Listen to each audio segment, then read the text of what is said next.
closer to that voice.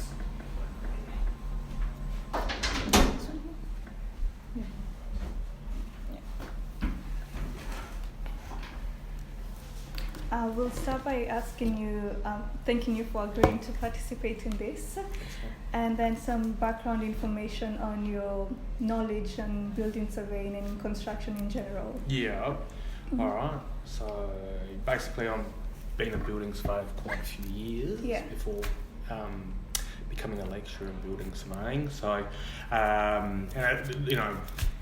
looked at all sorts of assessment from, your small class 10s right up to your class 2 to 9s and warehouses and apartments and that sort of thing. So, got a bit of a, an understanding of, or a lot of an understanding of the whole code and what it requires and things like that. All right.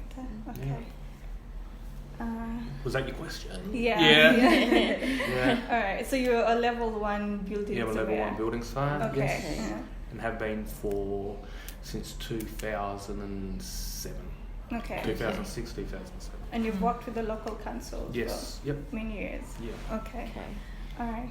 So can we start from the access and egress part? Yeah. Are you satisfied with the existing NCC provision for the design of access and egress? And if not, why not? Yeah. So basically, the questions is that the question? Not the, I think that's the wrong one. Yeah. All right. So Yeah, that's the question there. Yeah. Yeah, I think it does. So basically you're asking if I think it goes far enough in terms of design with access and egress. Now, is that looking at all forms of access and egress, or particularly access and egress of people with a disability, or just Disability. just with part? people? Yeah, Yeah. it does. I think it goes a long way into... so what it does, the NCC basically gives you good guidance in terms of what you need to sort of look at for disability access, and then points you in the direction of the right Australian standard, and then the Australian standard spells that out exactly what you need to do. And our Australian standards here haven't been updated since 2009, other than some amendments. Yeah. So it's to be around for nearly 10 years now. It means it's pretty good, comprehensive standard, and apart from the amendments along the way, if you look at it, you'll notice it covers every sort of possible scenario, or not every, but probably most scenarios that someone with a disability may face when using a building. So I think it does cover very well. Yeah. And then for now, the NCC provision do not cover the emergency egress for the disability people. Yeah. So how do you think this should be dealt with in the future? That's a very good question, and one a lot of people have tried to answer, and we're still, no one's sort of come up with a real clear definition. So that would have been almost a good topic for you to have a look at in its own, how to come up with But in terms of how, I can't answer what it would be. I mean, a lot of people have looked at it up until now and still can't determine, because you got the thing, you can't use a lift. You could be 30 stories up, and you can't use a lift. So your lift was all right, to get up to that level, but then obviously an emergency happened and they're not in use. Yeah. So I don't know how you could if I knew, and if anyone knew that it'd be implemented, or there'd be another alternative. But really, if you had to think about it when you're doing your research, what could be another alternative? What would you propose could be done? Yeah. Okay, I have read a lot of documents, and there's in 2015 there's a document, and the ABCB, they have done some research on this one, and they said due to some economic questions or something like this, and they think this should be keep this situation. And what do you think in the future? I don't know. I mean, it's hard because it's how else do you move people in a multi-story building other than lifts or stairs? Mm-hmm. So they're your two. That's what everyone's up against. There's no other form of vertical transportation. Yeah. Yeah. We've heard about refuge rooms. Oh yeah.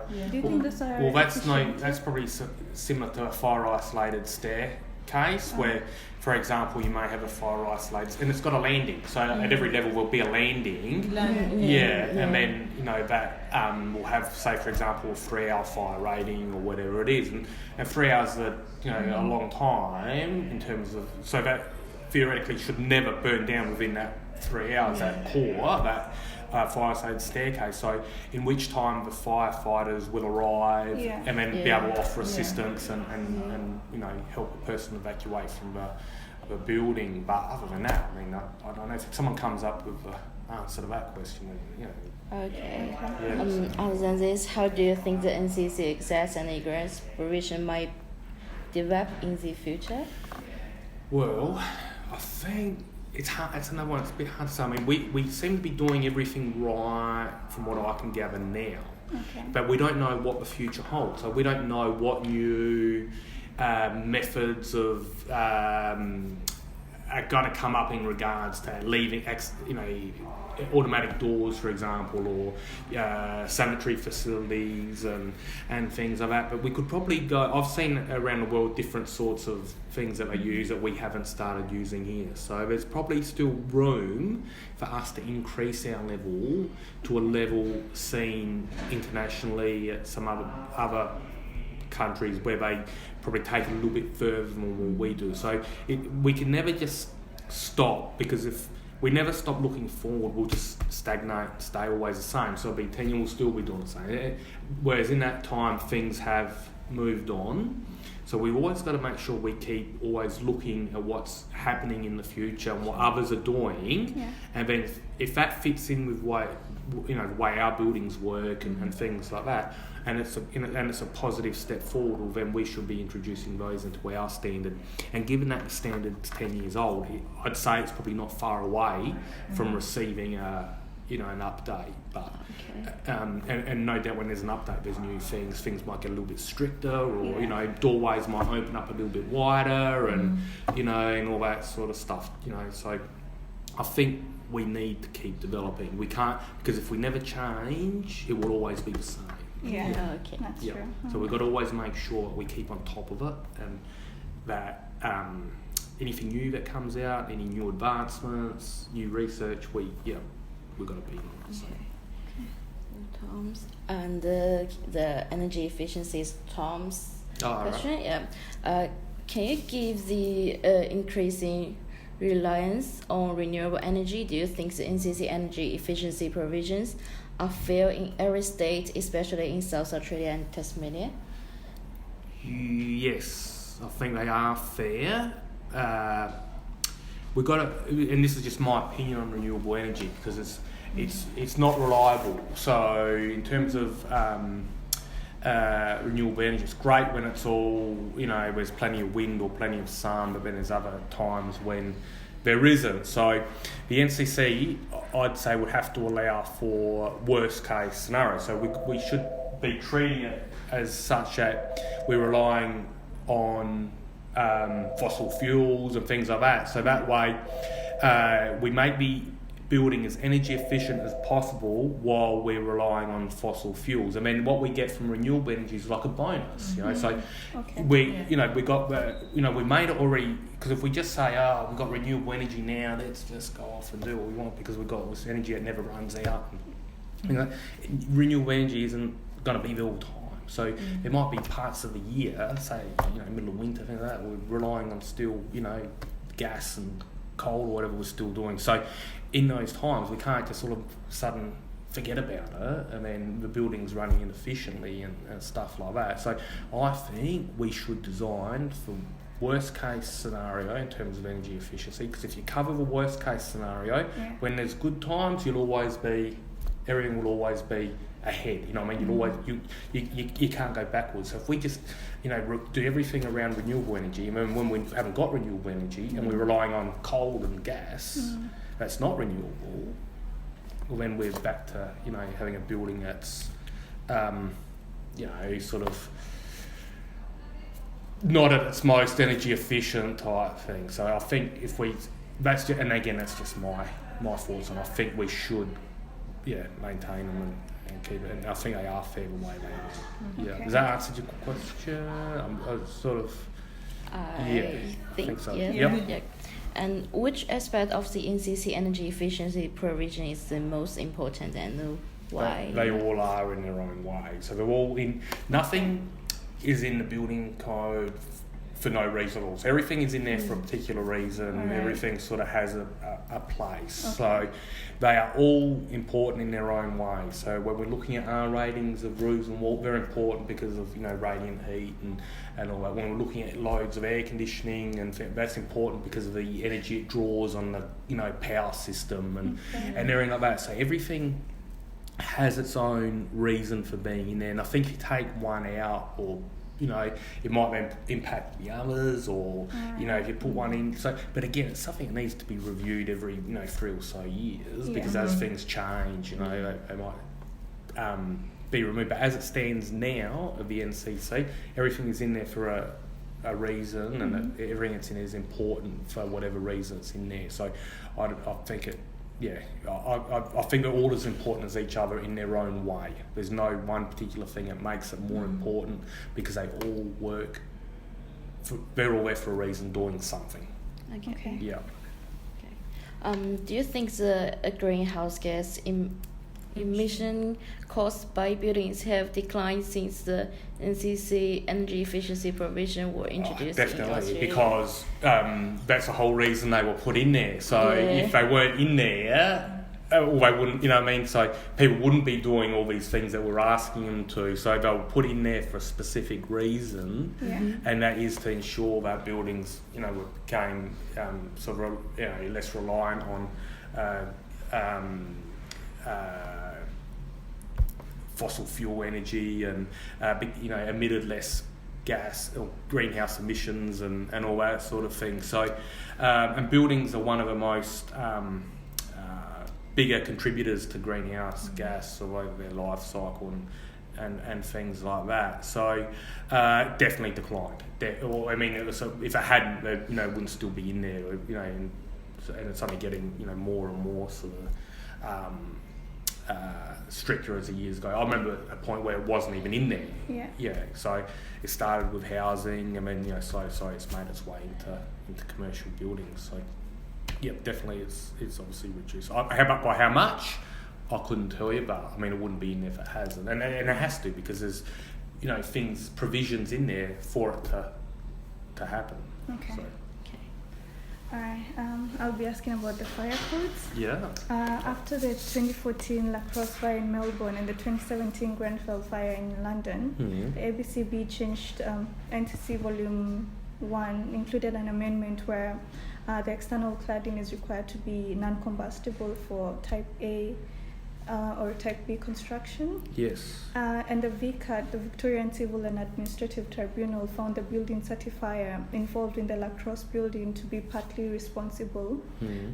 Do you think that has had any effect on the way private certifiers now make assessments for buildings? Definitely, because the clause in the building code now specifically says that, and I think it's brought a big awareness out for these products that are out there. Yeah. So there wouldn't be anyone out there now who hasn't heard of the La Crosse building fire, what happened, what caused it, the whole court case around it. Yeah. So everyone is very, very now, when they're assessing something, double, triple checking what kind of cladding goes on there. Okay. I'm sure that when product gets delivered to site, everyone is very aware what is getting delivered, what's getting installed on that building. So it's been very, very well documented. What went wrong, not only here, but the ones overseas and all that have happened to as well. Okay. Yeah. So I definitely think by adding that clause and by all the awareness out there that's been made through media and everything else, that every building site, not just building sites, but everyone else involved, construction managers when stuff's going up, and people who are inspecting, everything else are all aware now of double and triple checking the cladding that's going on there. All right. Yes. And for buildings which already have external cladding which is combustible, what happens with them? Are they... Well, that's another good question, because there's, I don't know if you've heard, last week or so that the government in South Australia has put out a rating system, and it's like extreme and highly flammable, and then ones that are a bit moderate and things like that. So basically, you know, where they've classed them as extreme, they get replaced. Highly flammable, from what I sort of understand, you know, might need certain parts replaced or certain parts of it modified, and then you've got the other ones that just need monitoring and things like that. So depending on what the situation is, it would then determine as to whether or not there's a, you know, requires replacement and things like that. But there are, I think, like we said, the media said, or government released in South Australia, there's 7 extreme cases of these particular buildings around Adelaide, and those extreme ones where it gets replaced. Okay. So, all right. yeah. So in future there will be a significant change in the way cladding systems are just put up, yeah? I'd say so. I mean, there'd be no way anyone would, you know, risk putting up wrong, you know what I mean? Everyone would, like I said in the previous, because everyone will be double checking and triple checking that they've got the correct certificates, you know, it meets, you know, it's non-combustible, it's, you know, it's not getting swapped on, you know, for one product for another after one's been, you know, approved. That's true. So I'm sure that, you know, it's particularly with all the federal government intervention and all that sort of stuff as well, everyone will be very, very aware of it. Okay. And and what's out there? Yeah. Well, that's a big task, because I don't know if you've seen the figures for the amount of it out in Melbourne and things like that. There's a lot of it floating around. So how they deal with it and the other states deal with it, I don't know. I'm sure they've got some sort of matrix that they use and who funds it, who pays for it, I don't know. I mean, it's millions and millions and millions of dollars worth of to clean it all. Wow. Okay. So. All right. Fire protected timber was also introduced in 2016. This allows for multi-story to be constructed by fire protected timber. What do you think has been a reception of this provision? Well, I think it's great, like, you know, because it's obviously, you know, you follow the correct, you know, deemed satisfied, you know, things like that. But in terms of, I mean, how much of it is, it's still a typically in Australia, typically new construction method of building anything, you know, sort of that high out of timber. And you know, it's in, you know, fire rate or encased in the fire rating, and you know, you've got sprinklers and you've got all these other provisions in place for using it. How well it's been received, is that your question? Hard to say. I mean, I've seen a couple of buildings just by, you know, looking and things like that. Where it's been used, but in terms of being mainstream, I sort of wouldn't have thought so. I thought that people are still using traditional building methods, you know, concrete and steel and things like that. And it's probably just one of those things that, you know, probably just takes time. It's only sort of been deemed, you know, in the building code for the last 3-4 years, which means that, you know, it probably takes time for architects to start, you know, using it and the product to start becoming known a bit more. So whereas concrete and steel have been around for, you know, years and years and years. But do you think it's more beneficial than concrete and steel using timber?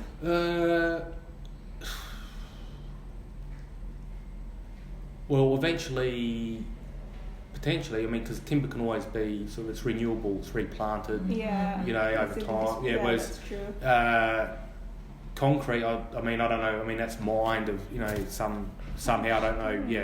You know, whether that will eventually, I don't know how much of it's around. And then steel is obviously made from iron ore, which gets mined, and eventually that will, you know, it's not, you know, renewable. I mean, millions of years it'll be renewable, but so that will eventually sort of, you know, run out one day as well. So as an alternate building method, I think it's a great idea, because, you know, you can always replant timber plantations and produce timber. But it just depends on, you know, how much of the other sort of stuff is still sort of out there, and whether it's cost effective as well to use this stuff at the moment with timber. I mean, I haven't seen any cost comparisons, so I don't really know, but I don't have any issue with it.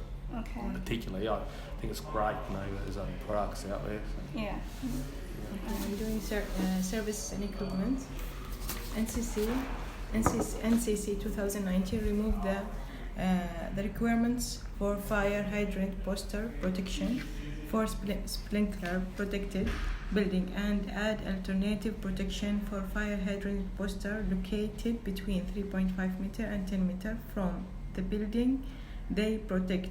Yeah. In your opinion, why did the ABCA make these changes? Well, they probably would have done some sort of analysis and, you know, ran some sort of experiments and determined whether or not it was still required, and whether the same level of protection could still be achieved without the cost of implementing it. So I'd say they wouldn't have just done it without thoroughly testing it and checking that it wasn't going to reduce any level of protection. It would have either had to be the same as what it was or better. So in terms of why they did it, that's the only sort of reasons I can think of. I mean, probably just to, you know, reduce the cost on someone if it wasn't required, if you could still achieve the same level of protection without it.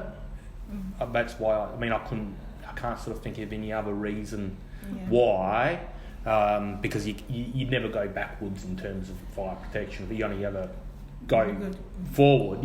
So, and it wouldn't have. They must have done some comprehensive testing and experiments to make sure that wasn't going to happen, and probably reduce the cost of the builder and the owner of the property to you know, include all that if it wasn't, you know, you could still get the same protection without it. Okay. For class 2 and 3 buildings, NCC 2019 requires buildings in these classes over 4 stories and under 25 meter effective height to have a sprinkler protection system. In your opinion, was there any need for this provision, and will this provide more protection? Yeah, I think it's a good introduction to building code, because class 2 and 3 buildings, you generally got people sleeping in those buildings. So, and once you start getting, you know, to that 4 story sort of thing, you know, start getting, you know, they're not tall buildings, but there's, you know, there's a bit of height there. So generally, you know, if you're level 4 and, you know, you need to get out, or, you know, fire starts in level 3 or so, having a sprinkler system will suppress that fire and contain it within that one sort of area and stop it sort of, you know, getting out and spreading through, you know, not that it should anyway, because it should all be compartmentised with things, but it will just give the occupants, particularly in that level and that floor, you know, more time to sort of get out and stop the fire spreading and things like that. So generally wherever people are sleeping, because normally what happens, and I've probably explained it to you when during my lectures, that if you've got like an office building or a building like this, whatever, and the fire alarm goes off, we're sitting here, we hear the bell go, bang, we're out the door. I mean, within seconds. But if you're in a class 2 or 3, you might be in a, you know, your apartment or your hotel. You might be 2 in the morning. You're sleeping, you're tired, a big day. First, you know, you've got to wake up. You got to hear the alarm. Then you got to work out what's going on. Then you got to quickly, you know, you look around, and then, you know, it might be a bit of time before you actually get out. So you're not alert, or, you know, not, you are if it happens, you know, maybe there's a chance it happens at night and you're not alert. So anything to sort of give you more time to get out is better. So and even inside the apartment. So even if, you know, generally with those buildings, they're all the apartments are all self-contained. So if there's a fire, it wouldn't spread out of that. It will only happen inside that one particular apartment or whatever. But still, the people inside that apartment or that hotel, still, you know, the sprinklers will still go off in there and contain it within that.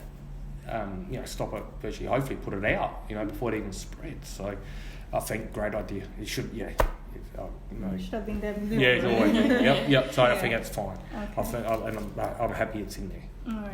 Okay. Thank you. Also, we needed to ask you, how are changes implemented, like amendments before changes now putting into... So generally what happens is people can write in and, you know, come up with a building code.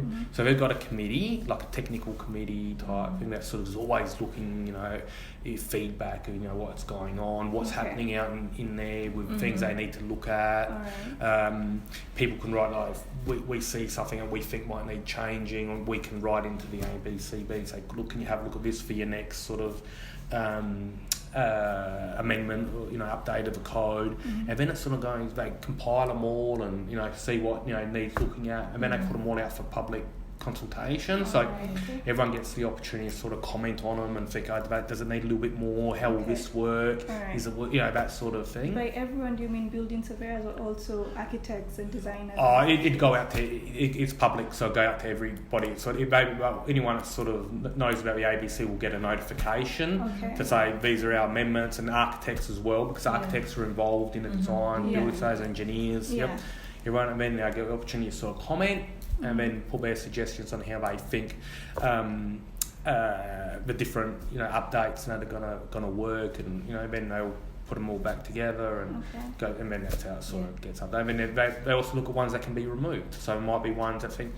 we've had this clause in here for, we don't really build, we don't really do this anymore. You know what I mean? So this one can come out, So when you look at the building code, you'll notice there'll be maybe a clause number, then a blank with just some stuff.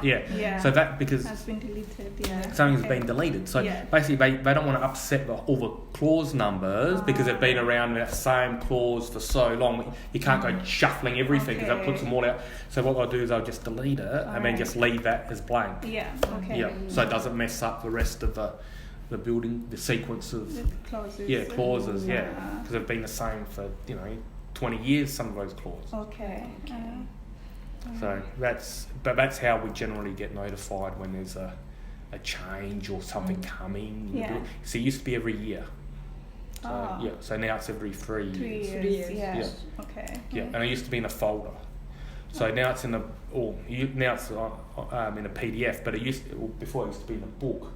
But before it was a book, it was in a folder with loose pages in it. So what they do every year is that you get your new amendments.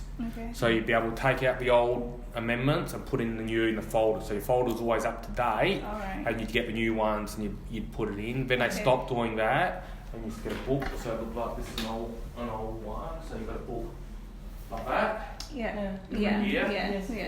And then that sort of disappeared probably the last 3 or 4 years. And you get electronic. You can fit this little buy it, but now it's and you just print it off yourself and put it in a folder.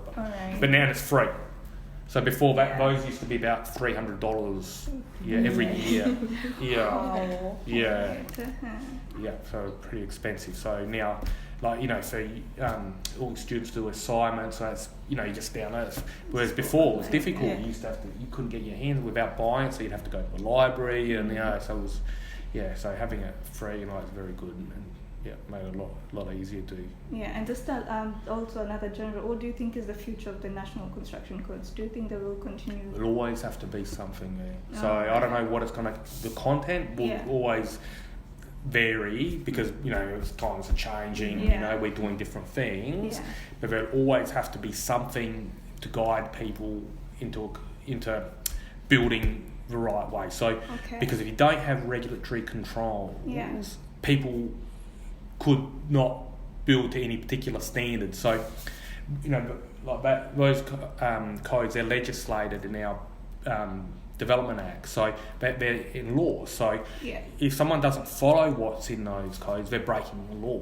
because the law says you need to follow that rule, the rules in the building code. If we didn't have something that's legislated in law, how could we ever control how somebody builds a building? And then we don't know if it's safe, we don't know what we've used, we don't know anything. And if it's not regulated by law, there's no consequence if someone does something wrong. So there's always got to be, even if it's not in, that format or some, there'll always have to be some, and there always has been, that, ever since, probably those big fires in London in the 1600s or something, there's always been some form of control with the buildings, or else when you walk into a building, you want to feel safe, right? So you come through these doors, and you know that this building's been built, in accordance with whatever was in the day. So this building's up, but whatever it was in that day, there was something. I can tell you that there was something, right? So how would you feel if you walked into a building and you didn't know, you don't know, someone's just built it out of what? How? Who looked up? Who checked it? Who did? Say there's a fire, say it collapsed, we don't know. So there's always got to be something there Okay. for us to know that we're in a building, we're safe. Yeah. All right. Okay. Yeah. Or else that would be the worst thing. Yeah. All right. And standards are under the building code, yeah, not the other way around. Well, the building code calls up the standard. So the building code will refer you to the standard. Yeah. Right. So quite often the building code doesn't tell you how to do something. It tells you what you need to do. Yeah. To find out how you do it, you go to the standard, and the standard will then spell it out and this and put a diagram. And this is how we do this and this. Yeah. So if there's a standard for it, generally the building code will say to be designed in accordance with. Yeah. And then you go, okay, let me go get that standard. And it's a big designer for that standard. So it's called a reference document. So that reference document is also law because the Act calls up, or the regulations call up the building code. Yeah. The building code and everything in it become part of that Act. So all those standards in the building code are also part of the law. They also have to be followed. Just because you're following the building code, and the building code is telling you to use that standard. Okay. Yeah. All right. Okay. All right. Thank you so much for No, your that's time. okay. We have gotten everything that we needed